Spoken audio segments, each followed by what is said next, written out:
नमस्कार। हिंदी साहित्य BA third year का आज का टॉपिक है आचार्य रामचंद्र शुक्ल का निबंध क्रोध। आचार्य शुक्ल किसी के परिचय के मोहताज नहीं है। हिंदी साहित्य के सर्वश्रेष्ठ समालोचक एवं गद्यकार के रूप में इनकी भूमिका निर्विरोध मानी जाती है। इन्होंने विचार प्रधान निबंधों की रचना की, ललित निबंधों की रचना की, हिंदी साहित्य का इतिहास लिखा। शुक्ल जी ने मनोविकारों का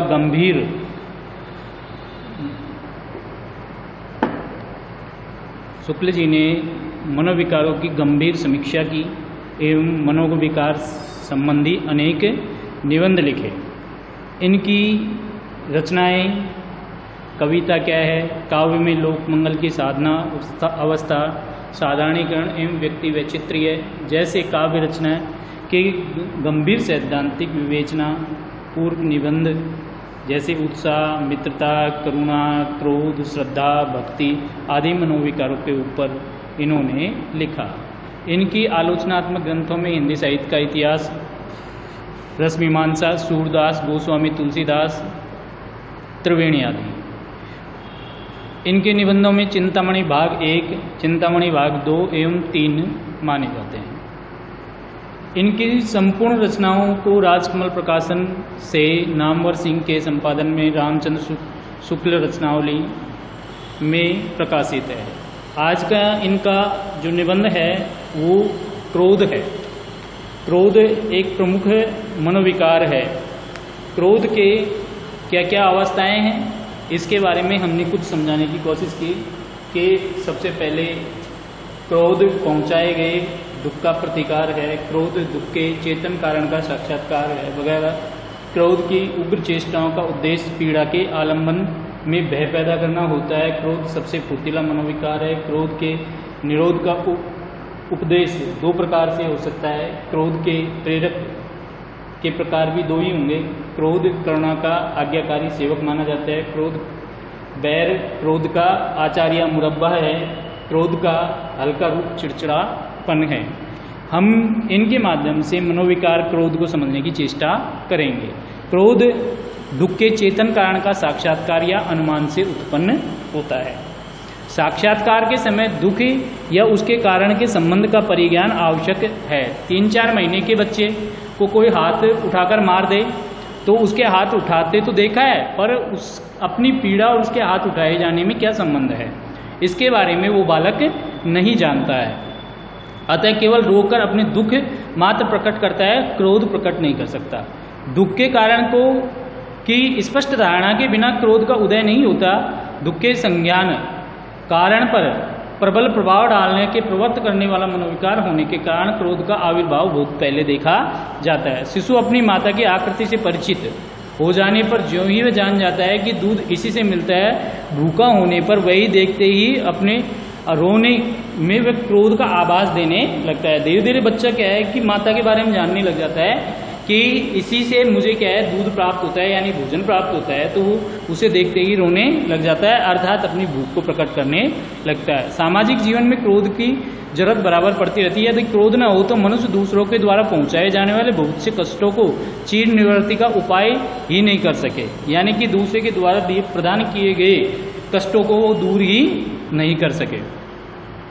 कोई मनुष्य किसी दुष्ट को के नित्य 2-4 प्रहार सह सकता है। यदि उसके क्रोध का विकास नहीं हुआ है तो केवल पुआ करेगा, जिसका उस दुष्ट पर कोई प्रभाव नहीं है। उस दुष्ट के हृदय में विवेक, दया आदि उत्पन्न करने में बहुत समय लगेगा।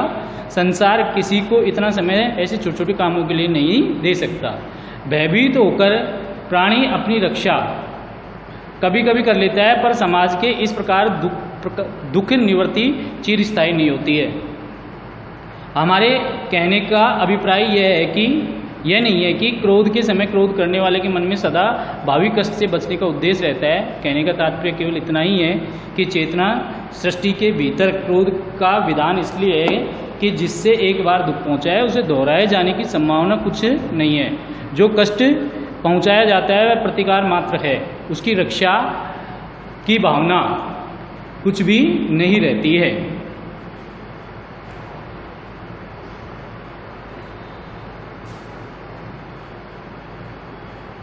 कुछ भी नहीं रहती है। अधिकतर क्रोध इस रूप में देखा जाता है कि एक दूसरे से अपरिचित दो आदमी रेल पर चल रहे हैं, इसमें से एक को आगे के स्टेशन पर उतरना है और रेलवे स्टेशन तक पर पहुंचते पहुंचते बार बार एक बात ही बात में एक ने दूसरे का एक तमाचा जड़ दिया। मान लीजिए उतरने की तैयारी करने लगा, अब दूसरा मनुष्य भी यदि उतरते उतरते उसे एक तमाचा लगा दे तो उसका बदला प्रतिकार ही कहला जाएगा, क्रोध नहीं कहला जाएगा, क्योंकि उसे फिर उस व्यक्ति के तमाचा खाने का कोई निश्चय नहीं था। जहाँ और दुख पहुँचाने की कुछ भी संभावना होगी वहाँ शुद्ध प्रतिकार न होगा, उसका स्वरूप की भावना, उसमें स्वरक्षा की भावना ही मिलेगी। हमारा पड़ोसी कई दिन से नित्य आकर हमें दो चार टेढ़ी मेढ़ी सुना जाता है, यदि हम एक दिन उसे पकड़कर पीट दे तो हमारा यह कार्य शुद्ध प्रतिकार न कहलाएगा, क्योंकि हमारी दृष्टि नित्य गालियाँ सहने के दुख से बचने का परिणाम की ओर समझी जाएगी। इन दोनों दुश्चिंताओं ने दृष्टांतों को ध्यानपूर्वक देखने से पता लगेगा कि दुख के उद्विग्न होकर दुखदाता को कष्ट पहुंचाने की प्रवृत्ति दोनों में है। एक में वह परिणाम आदि का विचार बिल्कुल छोड़ देता है, दूसरे में कुछ के लिए। इनसे पहले दृष्टांत का क्रोध उपयोगी नहीं दिखाई देता, पर क्रोध करने वाले के पक्ष में उसका उपयोग चाहे न हो, पर लोक के भीतर वह बिल्कुल खाली नहीं जाता है। आगे हम देखेंगे, ये कहा जा चुका है दुख क्रोध के चेतन कारण के साक्षात्कार या परिज्ञान से प्राप्त होता है, मतलब उससे पैदा होता है। अतः एक तो जहाँ कार्य कारण के संबंध ज्ञान के में त्रुटि या भूल होती है वहाँ क्रोध धोखा देता है। दूसरी बात यह है कि क्रोध करने वाला जिस ओर से दुख आता है उस ओर देखता है और अपनी ओर नहीं देखता है। जिसके दुख पहुँचाया उसका नाश हो या उसके दुख पहुँचे, क्रोध का यही लक्ष्य होता है। न तो वह यह देखता है कि क्रोध जो कुछ किया गया है या नहीं किया गया है, न ही इस बात पर ध्यान देता है कि मैंने जो कुछ किया है या नहीं किया है। इस क्रोध के वेग में मैं जो करूँगा उसका परिणाम क्या होगा, यही क्रोध का अंधापन है।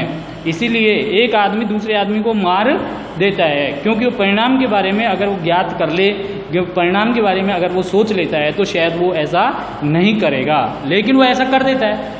इसलिए क्रोध का ये अंधापन है। इसी से एक तो मनोविकार की एक दूसरे को परिचित किया करते हैं, ऊपर से बुद्धि विवेक की उन पर अंकुश रखता है। यदि क्रोध इतना उग्र हुआ कि मन में दुखदाता की शक्ति के रूप और परिणाम के निश्चय दया भाव आदि के संचार तथा अनुचित के विचार के लिए जगह नहीं रही तो बड़ा अनर्थ हो सकता है। और जैसे यदि कोई सुने कि उसके शत्रु 20-25 आदमी लेकर उसे मारने आ रहा है तो वह चट क्रोध में व्याकुल होकर बिना शत्रु की शक्ति का विचार किए अपनी रक्षा का प्रबंध किए बिना ही उसे मारने के लिए अकेले ही दौड़ पड़ेगा, तो उसे मारे जाने में बिल्कुल संदेह नहीं समझा जाएगा। अतः क्रोध के यथार्थ निश्चय के उपरांत उसका उद्देश्य अच्छी तरह समझ लेने पर आवश्यक मात्रा उचित और उपस्थित स्थिति में क्रोध का काम दे सकता है, जिसके लिए उसे विकास होता है। क्रोध की उग्र चेष्टाओं का लक्ष्य हानि या पीड़ा पहुंचाने के पहले आलम्बन में भय का संचार करना होता है। क्रोध का जो उद्देश्य होता है ना, मतलब क्रोध में की गई जो उग्र चेष्टाएं होती हैं उसका लक्ष्य हानि या पीड़ा पहुंचाने के पहले आलम्बन में भय का संचार करना होता है। अर्थात वो क्रोध करके उसे डराना चाहेगा। जिस पर क्रोध प्रकट किया जाता है यदि डर जाता है, नम्र होकर पश्चाताप करता है तो क्षमा का अवसर सामने आता है। वही क्रोध क्या है, क्षमा में परिवर्तित हो जाता है। क्रोध का गर्जन तर्जन क्रोध पात्र के लिए भावी दुष्परिणाम की सूचना है, यानी कि क्रोध को क्रोध की मात्रा को देख करके ये समझ लेना चाहिए कि मेरा क्या अनिष्ट हो सकता है ना, तो उसको इस बात को समझ करके पीछे हट जाना चाहिए। दुष्परिणाम का ध्यान रखना चाहिए और दुष्परिणाम की सूचना है क्रोध, जिससे कभी कभी उद्देश्य की पूर्ति हो जाती है और दुष्परिणाम की नौबत नहीं आती है। अगर सामने वाला व्यक्ति जिस पर क्रोध किया जाता है और वो ये समझ जाता है कि ये क्रोध में क्या क्या कर सकता है, तो वो पीछे हट जाएगा और वो स्थिति बदल जाएगी। एक की उग्र आकृति देखकर दूसरा किसी अनिष्ट व्यापार के विरत हो जाता है। अर्थात एक व्यक्ति अगर क्रोध कर रहा है और उसको देखकर दूसरा भी क्या है कि पत्थर उठाने की चेष्टा करेगा, तो फिर उसका परिणाम उसको भुगतना पड़ेगा, दोनों को ही भुगतना पड़ेगा। नम्र होकर पूर्व कृत्य व्यवहार के लिए क्षमा चाहता है कोई व्यक्ति। बहुत से स्थलों पर क्रोध का लक्ष्य किसी का गर्व चूर करने मात्र होता है। अगर कोई गर्वीली बात करता है तो क्रोध कर करके क्या है कि उसका गर्व को मिटा देना चाहता है वो, है ना। अर्थात दुख का विषय केवल दुख का गर्व या अहंकार होता है। अभिमान दूसरों के मन में या उसकी भावना दूसरे में बाधा डालता है, उसे बहुत से लोगों को या तो खटकता है। लोग जिस तरह से हो सके अपराध द्वारा, हानि द्वारा अभिमानी को नम्र करना चाहता है। अभिमान पर जो रोष होता है उसकी प्रवृत्ति अभिमानी को केवल नम्र करने के लिए रहती है, उसकी हानि या पीड़ा पहुंचाने का उद्देश्य नहीं होता। संसार में बहुत से अभिमान का उपचार अपमान द्वारा ही किया जाता है। अधिकतर जो अभिमान का जो उपचार है वो क्या है, अपमान के द्वारा ही किया जाता है, ऐसा लेखक कहता है। कभी कभी लोग अपनी कुटुंबियों या स्नेहियों से झगड़कर क्रोध में अपना ही सिर पटक देते हैं। ये प्रेम वश ऐसा हुआ है, क्रोध तो आया लेकिन प्रेम के वशीभूत होकर के वो अपना ही सिर पटकने लगता है, क्योंकि उसका जो क्रोध है कुटुंबियों पे है या अपनों पर है या स्नेहियों पर है। वह सिर पटकना अपने को दुख पहुंचाने के अभिप्राय से ही नहीं होता है, क्योंकि बिल्कुल बेगानों के साथ कोई ऐसा नहीं करता है। अगर बेगाने को देखकर कोई छाती पीटने लगे तो ऐसी संभावना बिल्कुल भी नहीं होगी। जब किसी का क्रोध में अपना ही सिर पटके या अंग भंग करते देखे तब समझ लेना चाहिए कि क्रोध ऐसे व्यक्ति के ऊपर है जिसे उसके सिर पटकने की परवाह है।